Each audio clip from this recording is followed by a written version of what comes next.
بسم اللہ الرحمن الرحیم۔ مولانا رومی رحمۃ اللہ علیہ نے ایک بزرگ کی حکایت لکھی ہے کہ وہ حاجت مندوں کو کبھی مایوس نہ کرتے اور ہر سائل کی ضرورت پوری کرتے، اور اپنے پاس ہوتا تو دے دیتے، اگر نہ ہوتا تو کسی سے قرضہ لے کر پھر بھی سائل کے حوالے کرتے۔ اس طرح ان بزرگ کے ذمے بہت سے لوگوں کا قرضہ ہو گیا، اور ایک دن سارے قرض خواہ آپس میں مشورہ کر کے اس بزرگ کے پاس جمع ہو گئے اور عرض کرنے لگے کہ حضرت، آج ہم آپ سے اپنا اپنا قرضہ وصول کرنے آئے ہیں، اور جب تک آپ قرضہ واپس نہیں دیں گے تو ہم بھی یہاں سے واپس نہ ہوں گے۔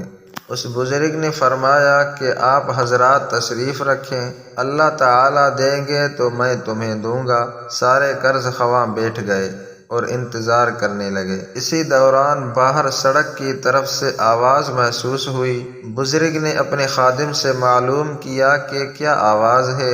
خادم نے بتایا کہ ایک بچہ ہے جو حلوہ بیچ رہا ہے۔ فرمایا کہ بھائی اس کو بلاؤ اور ان مہمانوں کی خاطرداری تو کرو۔ خادم نے اس بچے کو بلایا اور معلوم کیا کہ حلوہ کتنا ہے اور کتنے کا ہے، اور پھر ان بزرگ کو اس کی اطلاع کی۔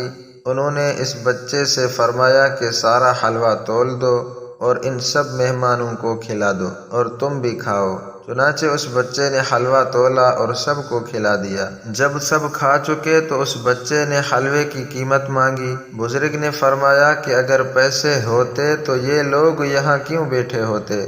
یہ لوگ اسی لیے یہاں بیٹھے ہیں کہ ہمارے پاس پیسے نہیں ہیں، تو بھی ان کے ساتھ یہیں بیٹھ جا، اگر اللہ نے دیا تو تجھے بھی دے دیں گے۔ یہ سن کر وہ بچہ زور زور سے رونے لگا اور کہا کہ میری ماں مجھے مارے گی اگر میں پیسے لے کر گھر نہیں پہنچا۔ ابھی یہ باتیں ہو رہی تھی کہ کسی نے بزرگ کے دروازے پر دستک دی۔ خادم نے دیکھا کہ ایک صاحب ہیں جو اپنے ہاتھ میں ایک تھیلی لے کر کھڑے ہیں اور فرماتے ہیں کہ حضرت کے لیے یہ تحفہ لایا ہوں، اس تھیلی کو حضرت تک پہنچا دو۔ خادم اس کو لے کر آیا اور حضرت کی خدمت میں پیش کر دیا۔ حضرت نے فرمایا کہ اس کو کھولو اور دیکھو کہ کیا ہے۔ جب خادم نے دیکھا کہ اس میں تو اشرفیاں تھیں، فرمایا کہ اللہ نے ان قرض خواہوں کے لیے بھیج دی ہیں، ان کو گن گن کر سب کا قرض ادا کرو۔ خادم نے ان کو گنا اور قرض خواہوں کو دے دیا۔